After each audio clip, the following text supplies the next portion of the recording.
પોરબંદર નગરપાલિકામાંથી મહાનગરપાલિકા બની છે ત્યારે જિલ્લા કોંગ્રેસ દ્વારા એક નવતર પ્રયોગનું આયોજન કરવામાં આવ્યું હતું, જેમાં મહાનગરપાલિકાને ગંગાજળ છાંટી શુદ્ધિકરણ કરવામાં આવ્યું હતું। જ્યારે નગરપાલિકા હતી ત્યારે કેવું શાસન ચાલતું હતું તે પોરબંદરની પ્રજા જાણે છે, એટલે આજે ગંગાજળ છાંટી અને પવિત્ર કરવામાં આવ્યું હતું। આવનારા સમયમાં જ્યારે મહાનગરપાલિકાનું ઇલેક્શન આવવાનું છે,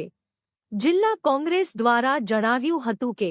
પોરબંદરની જનતાના આશીર્વાદથી કોંગ્રેસની બહુમતીથી જીત થવાની છે,